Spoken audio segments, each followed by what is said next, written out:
You want to break your legs? So be it. I will reverse that pain and suffering, and I will take your soul. Help yourself get through the times that suck. Real life. This is real life. 90% of your life will suck. 10% will be happy. You may be a lucky guy and have a lot of money, have a great woman, all this shit. Trust me, one-on-one with that guy, he's missing something.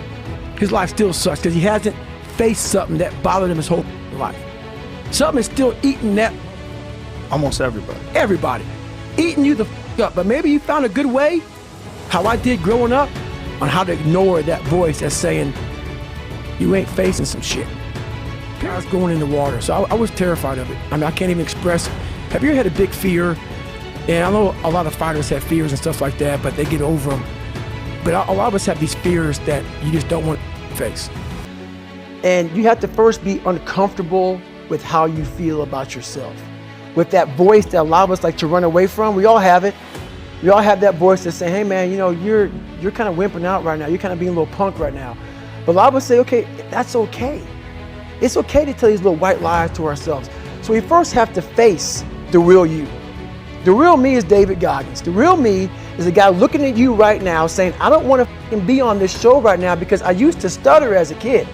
And I'm afraid of that.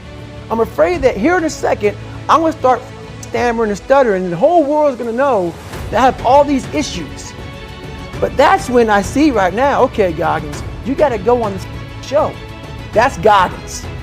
Goggins is saying, okay, David Goggins, you're a punk. Life made you this way. We can't live like this. We can't live in fear. We can't live in judgment. We can't be afraid of what people right now are looking at me saying about me. We cannot be afraid of that.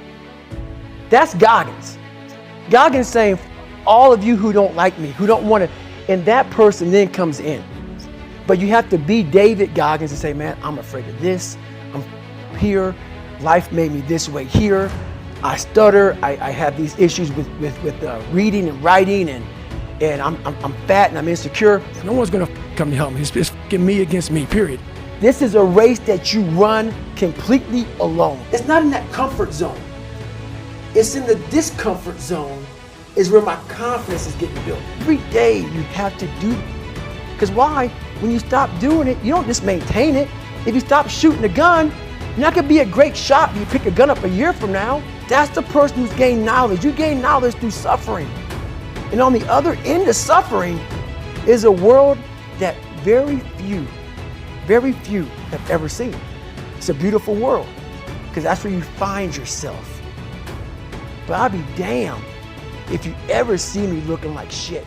I had to use all this negative shit that was making me weak and horrible as a person.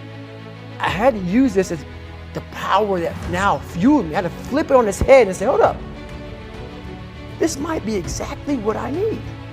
The darkness is exactly what I need. It's how you look at your situation. How are you gonna feel, man, when you accomplish this goal coming from that shit? My biggest fear in life is that there is a final resting place in this world, and there's a final judgment, and you talk to something much bigger than you.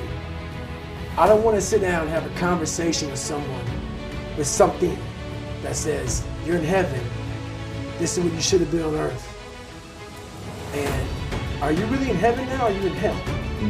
Thinking about how much I left on the table for fear, for not willing to go over the wall, and over the next wall, and over the next wall. So in my mind, I believe that. And God knows all. At least I believe that. I want God to be up there right now as we're speaking, writing stuff down, saying, my God, he exceeded even my expectations. Wow.